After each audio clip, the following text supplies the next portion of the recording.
Be the first to know. Nsem-Pii TV. Okumpreko Kennedy Ohene Japan and our NDC for J. Omodrin who cry Omontiasi and I didn't know Major Honorable Kennedy Japan. During the presidential primaries for the New Patriotic Party, normal observing Honorable Kennedy Japan campaign. Ope candidate or challenging Dr. Mahmoud Bawumia in terms of campaign message, connecting with the grassroots, and I see Obia or Kanokre, NDC for Musi, so more Fred Dr. Mahmoud Bawumia Bawulaya, Honorable Kennedy Japan, the Musi or Nipa or Kanokrepa, and on various NDC platforms, NDC radio stations, NDC television stations, or more use Honorable Kennedy Japan fosages, Papa. Because one, so Popia Niema be encoye within a New Patriotic Party. Ultimately back publicly be kasa etia. Ever fighting the New Patriotic Party rot in the party. Honorable Kennedy Japan. Inti enya wanwa say even after the presidential primaries we now 37% or call parliament. All members of the minority in parliament, members of NDC, for sorry a budget so in parliament and fans. Now, afi Omoshe Honorable Kennedy Japan campaign or Yama Dr. Mahmoud Bawumia. Afi de a chow monsoon cry. Because Oma expected. So Honorable Kennedy Japan message now kind of come expected say they were Dr. Dufo Ayira from former President John Dramani Mahama. Because where is Dr. Dufo? Dr. Dufo only former President John Dramani Mahama call contest. Former President John Dramani Mahama strand pictures no. Da ben na who said Dr. Dufo mounted platform or Kasama former President John Dramani Mahama. Because he enka nanka Unibank ni nieme ye call through bank recapitalization ni niema no. Dr. Dufo Beka say he stands most to gain. Say former President John Dramani Mahama babaka into your bedding or be call out akoye campaign ama former president. Which he's not campaigning for former President John Dramani Mahama. Former President John Dramani Mahama, even Lordina Mahama cry, you know platforms so. Now, Professor Jane Nana and I make so to talk for or Sasano form in Winnipeg Cape Coast. Enti MPP dear, Usha, Dr. Mahmoud Bawumia Namha, Haja Samira Bawumia Namha, Napo Namha, Madam Mrs. Prempe Enso Namha. Honorable Kennedy Japan so namha enti a multitude of headaches for the National Democratic Congress. Now, Honorable Kennedy Japan wako kan sembi ewo Kintampo North. Afi the ama situation ekra aye worse for the NDC. So I say Kintampo North for over 30 years each and every time Obabe campaigning, each and every time be almost to my NDC. In terms of numbers, percentages no.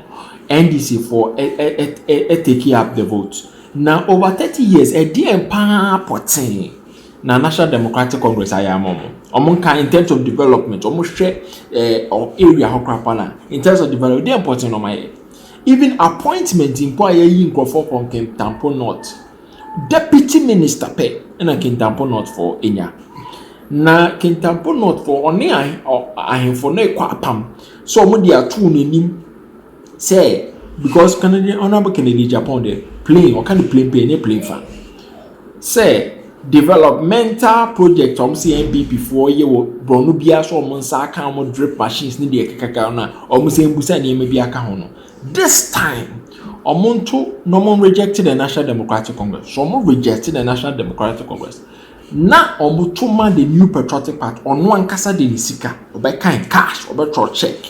Now I we see 12-unit classroom block ama the chiefs at any location of their choice in the Kintampo North constituency. Yewaka kind article. The member of parliament for Asin Central, Kennedy Ohene Japan, has pledged to construct a 12-unit classroom block for constituents of Kintampo North if they vote for the New Patriotic Party in the pending December polls. Addressing constituents of Kintampo North at a campaign event, Kennedy Ohene Japan challenged the chief of the area to mobilize his people to vote for the NPP. In return, he promised to build a classroom block for them to make up for their lack of development. Inti, or say, wait here, and yet the whole Ghana said, the whole Ghana crown to the person to, but can tampon not to pay. Or hene, Diemi, Nakachon covers on Monto Manu Petrot, on one in Sika, and ya buying Sika, on one in the cash, and a BC side clash. Inti Uqua to my former president, oh, to classroom block, not to actually, say former president of Dramani Mamma or Betuaban. Now do Yashi or Doc Keken our former president of Dramani Mamma, oh, Quaco to a Yezu, a Za, and I'll pay, and I'll Quaco to a man. But open classroom unit block and from Honorable Kennedy Japan, aside from DRIP projects, aside from free SHS, aside from digitization, you should know the Honorable Kennedy Japan. King 12 unit classroom block no basically say a kind vote to not MPP fought by even one person. Honorable Kennedy Japan be on that problem. I said, Nana, you have challenged me, and I'm also challenging you in return.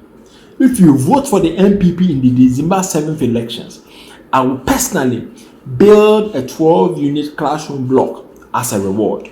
Kennedy Japan said over 32 years, the indigenes of Kintampo North have been voting for the NDC, and the only significant achievement they've had a deputy ministerial role. The words in quote, we have voted for years and have personally come to this constituency to campaign, but you have deceived me by not voting for us. The chief is advocating for development in the constituency, and he said that after 32 years of voting, the only achievement you have gained is deputy minister role given to someone from Kintampo North. However, several indigenes of Kintampo North have been appointed for prominent roles under Nana Rodakwe government, Director General of Immigration and Controller General, who oversees the country's monetary reserves. After all this, what do you want His Excellency Nana Rodakwe to do for you again, for you to accept the new patriotic party? Until this time, the Honorable Canadian Japan, or qua no wire aqua apam, and then NDC for Omuyim Ashomopa because Omo Shenka Obi Obehet Dr. Mahmoud Bawumia campaign, Honorable Canadian Japan. Dr. Dufour nowhere to be found, but after the NPP for one contested Dr. Mahmoud Omo Mayan is spokesperson. Not forgetting Engineer Kwabena Japan, Honorable Kennedy Japan, Dr. Mahmoud Bawumia himself. The campaign is multifaceted. Now, NDC for Oma abandon Omo manifesto, Oma abandon Omo policies, and Oma say next week Omo Kwako converge in all the regional capital offices of the Electoral Commission because Omo discrepancies with the EC register.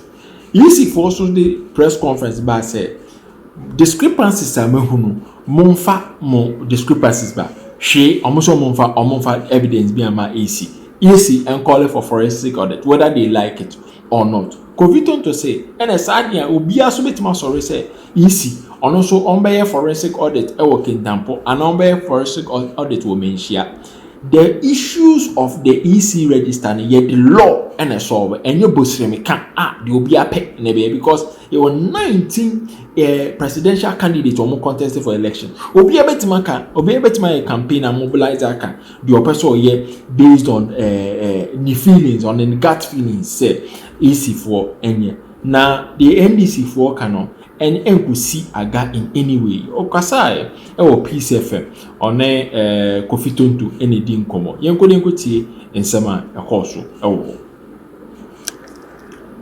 Sisi ni nyina ho atoyo no so e.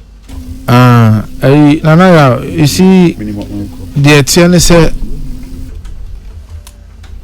register no ene kwan a ye fa so ekra register no se mfunso wo mu a ye obi bia ye friend of constitutional instrument CI no na ye emra ye kruchire agu nkrata so a eno na kire ekwan a ye fa so eye register no ho adwuma ene abatuo ni nyina ho adwuma na meboa sa emra na ya twere agu nkrata so no e kire kwan a se Electoral Commission etwero din ni wi a ofaso yi mfunso afrimu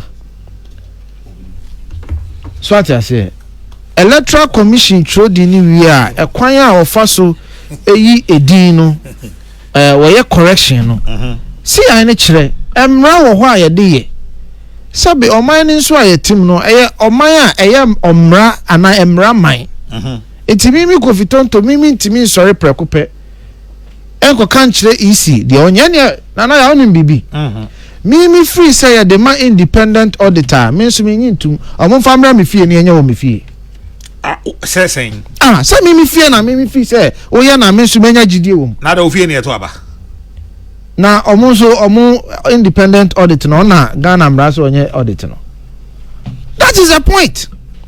Anka prof so beka say ene e mo famra mi krom wasa kropon na mo de be gina wasa kropon a ho na me menya gidie wo yeah mejiatu na yenua Charles nso say ene e mo famra nkranza na nkranza no ye wo dey backgrounds bi wo ho eho de ye yi apaye wo ho ntimu be ye e wo dey backgrounds so a ye yi apaye na eho de mo ya mejiatu enam say Ghana mrano ehu say se wuja to ho a there will be some form of the friend say absurdity ntino ena ya ye mra ye no constitutional instrument bo isi nyuma ho ban no ye chichire sa mra no na NDC fo ho bi enye parliament na chichire mra no it is na mo pese ye de independent auditor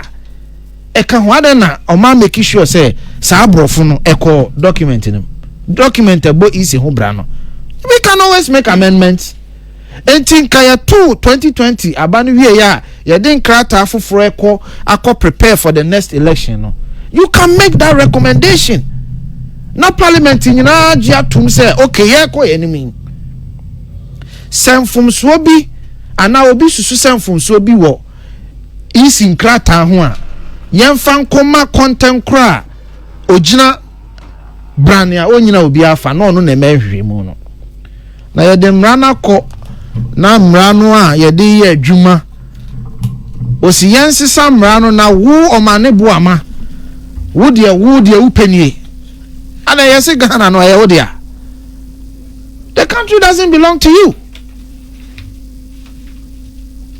they are to be ye will be a friend precedence asembia no ye twa no ho ntoma na ye de ahwe enti abatu ayato emra ye share kabi mamen kabi amamu ase emfi aduasa ne akire ni no say ye koto aba voter register no ekwan ben na semfunso ba ho a ye fa so yimfunso ni frame ti brofo say what is the precedence, what is the convention ekwan ben na fiti kodwo wangra pe so ya besi ne ekwan a ye nyina ya nimu a momodi aweni abada yensu ye dia weni abada no ese se Electoral Commission ni wie nkrata na wo miem na ye nyina ye mehwem na ye nyina ye hwemu amfumso bi a ye wo no ya ka kire Electoral Commission no na ye de hu adansidi a ye den aba enye sa na mra ne kire enye sa na ye ne dada usori a osi wati kwa pai na wati kwa pai mpo wo de sanka wo pepa ene akoma pa anka wo ba no fa wadansidi ne bra na wa shada kofa pen drive she ni so hard drive okay so na IT officer okay. IT officer wa kofa hard drive kakraka she ni so now they akoma easy wo wie ya na wa kogina bontia ka kire Ghana for say Ghana for me the evidence na koma no enso won fa nya adwuma wusu nim wakoma mu se wanfa evidence anko tina me ka kire se oma ye bi da okay 2020 ye to aba no wie DJ boy enyum okay choboy DJ boy enyum moko jina abontin ye press conference ma no less a person sebi panyin nimonyamfo te se ye wura John Dramani Mahama ebe jina abontin se ya ba no ya wini yenya 51%, so say 51 or 0.4 so percent MPP for ya NDC for ya wini timon kama kuma ntumo yem Electoral Commission bobo manu wie no na mo di ntwo na mo so amoho ani Supreme Court mo koduru Supreme Court na Supreme Court busa mo se mo se ma ba se ni bia free se ma wene enti yesra mo mfa ma dance di e kire se aba no ma wene mra sana na ya no mo coalition kroma anye tieni yo Ghana ni bia wutemi tieni ye John Dramani mra obejina abonten John Dramani Mahama His Excellency bejina abonten ka say o ma we ni election no sana o mu ankasa fie kroma anye coalition aba no o ma nkeka mum ano chezo wi am menka na wan nkeka mum abeda hu se awia wo wan nye 1+2 a obeda hu se 3 wo wan nkeka wa ba na mum ahu ne ewunya ye wo so wa we ni ama wo manfo akogina street so ewo Electoral Commission say run about bi na ewo SU building in che ho ba bi no ai ko ye momme ukogina se ni bia na ebusa say sa dance die no ewo hia usimini dance na de me kan say me ma wen ni afedi o say me ma wen ni NPP an wen ni eti ye free say obi an wen ni anadwuma na sem say these are the people we are dealing with. No. Mrs. Asim, what can ha Mesa can be lastly. Saying Minkin can be being shown. You're John Dramani Mahama. Sabaya next time, Miss Major to the Woody be by and into the Kafa Betenda. I'm in tender for evidence. You're John Dramani Mahama 2016. Cape Coast. On my national campaign launch. Asema you're John Dramani Mahama kaini. Or say the use of accusations, including unprintable insults, held at the person of the electoral chair has become normal. This is unacceptable. But as students of politics, we can see the strategy behind it. Vilify the credibility of the referee in the eyes of the public when you can tell you are losing the match. This creates a platform when you lose, you can discredit and contest the outcome of the match. This is the underlying force for the whining that has taken place against the EC chair. You're John Dramani Mahama. The man who say kotuaba na manyokuo bi free say obelusua. Amanyoko na dia wo ye ne say o shed that den tro ani atem didie ni ntwato so to isi ne so every say wonim say o den tro ni ntwato so ni atem didie to isi ne so a ne ekoto aba no ne abubọ no walu so a obenya bibi agina so say se me ka kire mu say papa we isi we onye papa nti wo hwa ade a o mane bo ama ye nyina na playbook instructions ye dia ma no super easy no ye de obetimi aye bia gu ne ho fi magana fo hu se enipa we onye nokwafo ye ntimi nyene ni